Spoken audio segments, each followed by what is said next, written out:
Bonjour et bienvenue dans la chaîne Mathématiques Sciences. Aujourd'hui, je vais présenter et expliquer une nouvelle vidéo qui est une vidéo en sciences de la vie de la Terre et plus précisément une vidéo sur en gros la présentation du cours de SVT. Alors donc là, justement, une question qu'on peut se poser très fréquemment, mais ça veut dire quoi justement SVT? Alors donc là, SVT, je ne l'ai pas écrit parce que bon, ce n'est qu'une abréviation et déjà même que le mot SVT a une traduction entre guillemets compliquée pour les étrangers. Bon, après pour les Français, on comprend tous très bien ce que ça veut dire, mais bon, apparemment, vous m'expliquez quand même. Donc voilà, c'est pour ça donc que je vous fais une petite présentation sur ce cours-là. Et puis en même temps, je vais aussi vous présenter en parallèle donc le programme de cette matière qui lui-même est très chargé. Ok. Bon, dans des prochaines vidéos, je vous présenterai les programmes de physique-chimie et les programmes de mathématiques. Même si les programmes de mathématiques, entre parenthèses, vous les connaissez déjà puisqu'on les a déjà traités l'année dernière. Ok. Alors donc déjà, que veut dire SVT? SVT en gros ça veut dire sciences de la vie et de la terre. Et non sciences vie et terre comme on pourrait le voir sur nos emplois du temps. Et oui, parce que si vous regardez un emploi du temps de carnet, donc là je vais vous en montrer un exemple, je vais essayer de zoomer et de faire en sorte qu'on puisse voir. Alors là on voit pas grand chose dans ce cas là, bon, ça sert à rien que je vous le montre. Mais en gros si vous voyez un vrai emploi du temps, on va dire de collégien, normalement il y a toujours marqué sciences, vie et terre. Alors là pourquoi ils mettent sciences, vie et terre, je pense, enfin bon, ce n'est qu'une pensée, mais bon, je pense que c'est plutôt pour ça. Je pense qu'ils mettent sciences militaires parce que c'est juste effet de raccourcir. Parce que sinon, mettre sciences de militaire, ça rentre pas en fait. Ok. C'est juste effet pour raccourcir un petit peu qu'ils mettent sciences militaires. Et puis ensuite, et puis aussi, ils mettent sciences militaires, je pense. Parce que tout simplement, après, donc, ça prend trop de place sur l'emploi du temps. Ok. Alors que sciences militaires, ça prend déjà un petit peu moins de place. Alors là, pour autant, ils ne mettent pas SVT. Alors que SVT, ce serait quand même un petit peu mieux que mettre sciences militaires.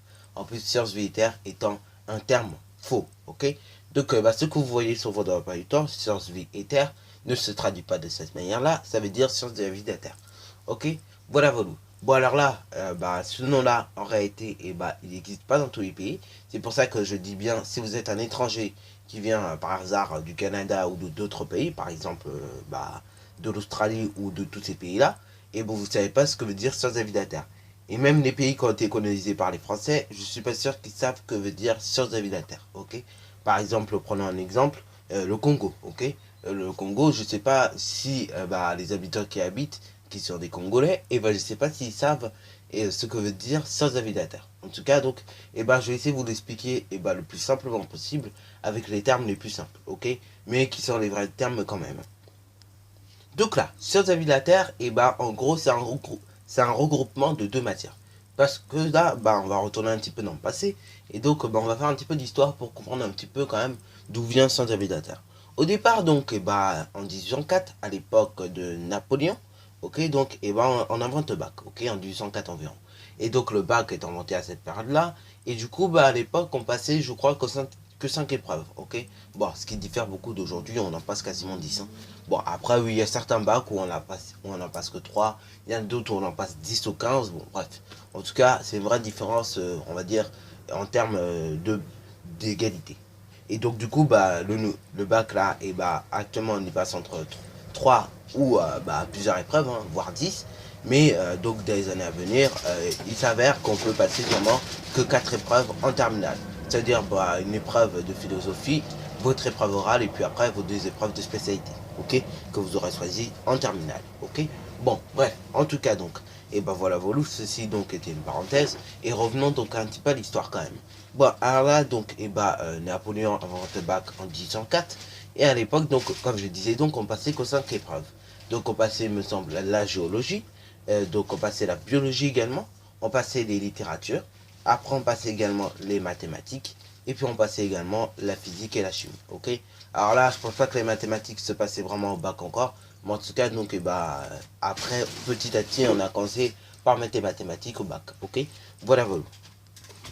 Bon, en tout cas, donc, justement, au sujet donc des sciences de la vie de la Terre, ça veut dire quoi? C'est un regroupement de deux groupes, de deux mots que vous connaissez normalement, si vous êtes étranger, géologie et donc, biologie, ok. Alors là, même les Français, je vous dis tout de suite, hein, au départ, on utilisait les mots biologie et géologie. Ne croyez pas, mais c'est vrai, ça existait. Hein. Avant, au lieu de dire, je vais en sciences de la vie de la Terre, vous disiez, je vais en biologie.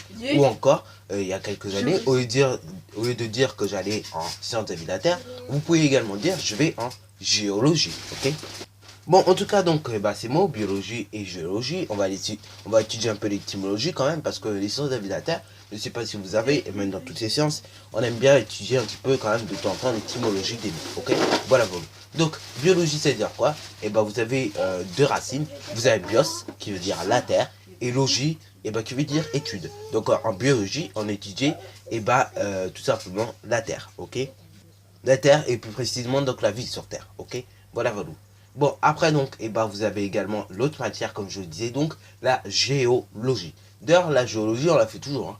Vous verrez, donc, le premier thème, même de sciences de la vie de la Terre, ce sera de la géologie, ok. Donc, la géologie, vous avez deux racines grecques. Vous avez géos, qui veut dire la Terre, et logie, qui veut dire étude de.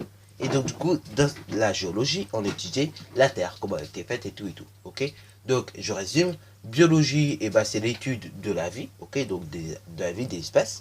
Et après, donc, géologie, c'est l'étude de la Terre, comment elle fonctionne et tout. Ok. Alors là, sans savoir aujourd'hui, vous le faites. Hein. Voilà, voilà. Par exemple, ici, ces deux images traduisent bien de la géologie. Et en revanche, ces images-là, par exemple, traduisent bien de la biologie. Ok. Voilà, voilà. Alors, donc là, dans certains pays, ça se dit encore. Par exemple, vous allez au Canada, vous n'allez pas dire, oh, je vais aller en sciences de la vie de la Terre. Non, vous allez dire, je vais soit en biologie, ou soit vous allez en géologie. Ok.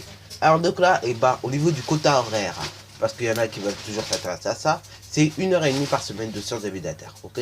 Bon, après, ceci peut varier selon les collèges, je l'ai dit ici. Enfin, selon les collèges notamment, ok. Après, au lycée, bien évidemment, vous en ferez un petit peu plus de sciences de la vie de la Terre, ok. Bon, alors là, le programme de sciences de la vie de la Terre, mine de rien, il est assez chargé.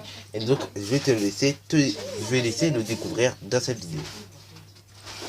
Alors donc là, au niveau du programme de sciences de la vie de la Terre, je ne vais pas détailler non plus chaque point, puisque on va déjà les détailler dans les vidéos. Mais néanmoins, donc nous allons parler des thèmes au moins, ok. Donc c'est parti mon kiki.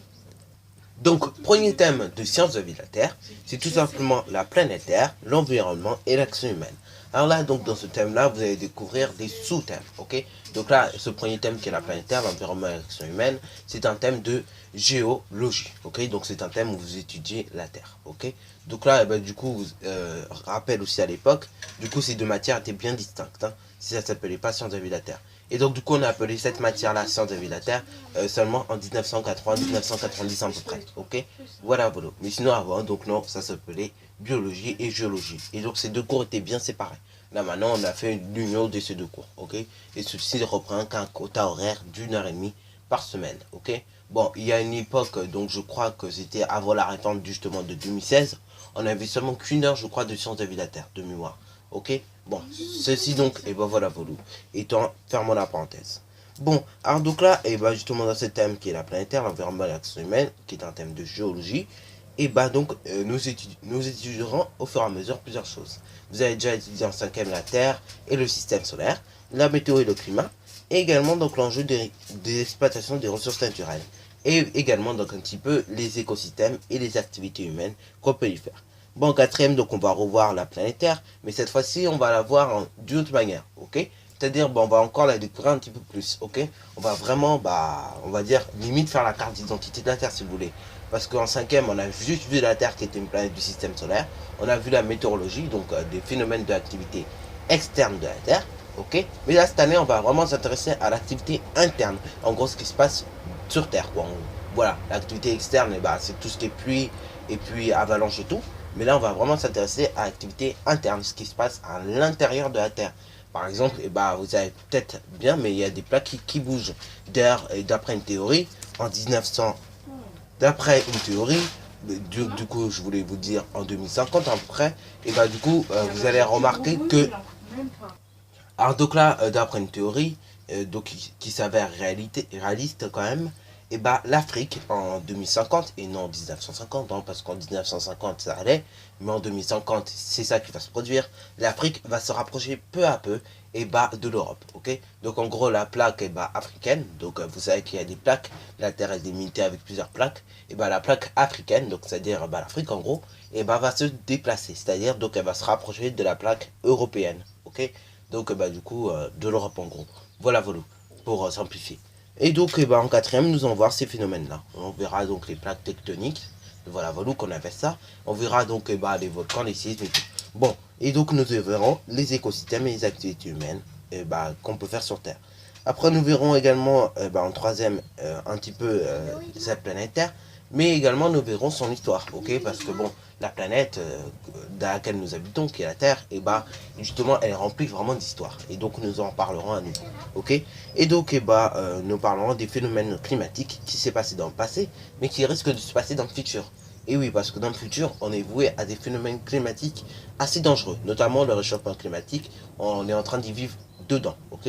Et donc ce réchauffement climatique est très dangereux parce que ça accentue l'effet de serre, donc c'est-à-dire la chaleur est de plus en plus gardée, et donc le problème c'est qu'il va faire de plus en plus chaud sur Terre, ok.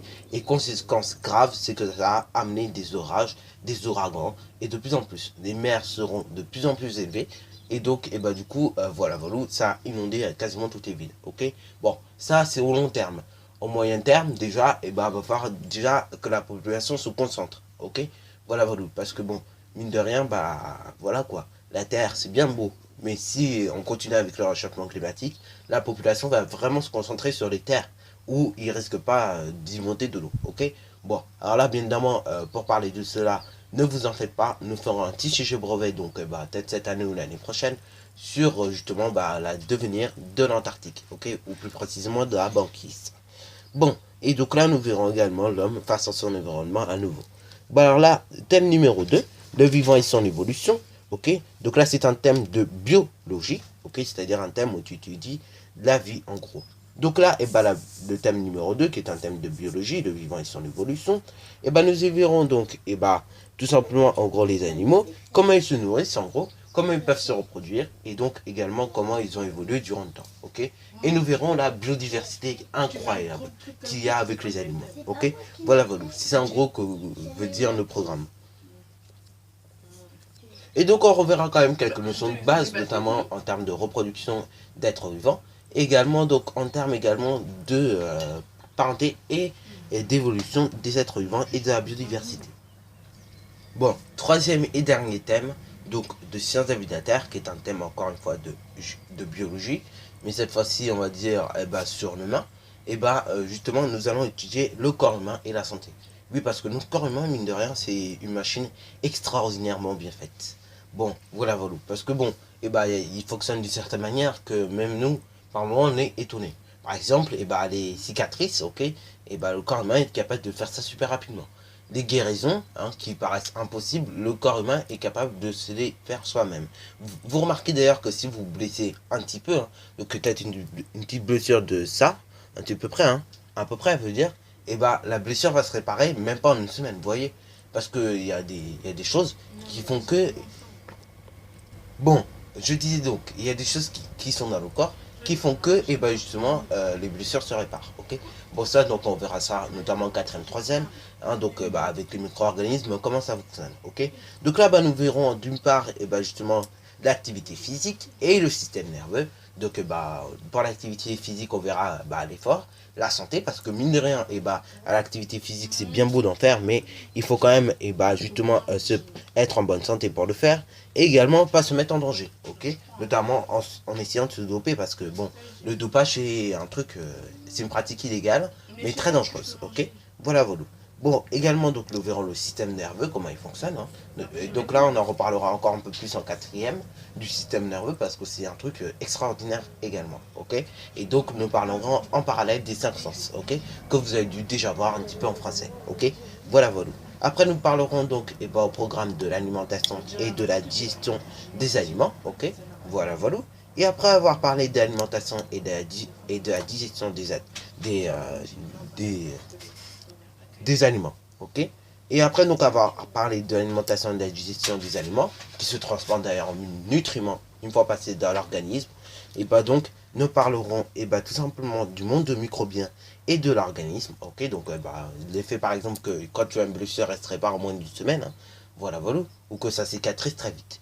Et après donc nous reparlerons donc dans le dernier sous-thème de reproduction et de sexualité. Ok, chez les humains. Alors là oui, c'est un thème qui va peut-être vous dégoûter un petit peu, mais c'est un thème qui va vous apprendre beaucoup de choses. Ok, parce que bon, vous entendez peut-être parler des choses à la télé, ça vous dit pas grand-chose, c'est vrai, mais néanmoins, et bah, vous allez comprendre certaines choses que justement on parle à la télévision. Ok, parce que mine de rien, en tant qu'adolescent, et bah, ça peut vous arriver malheureusement, des choses comme ça.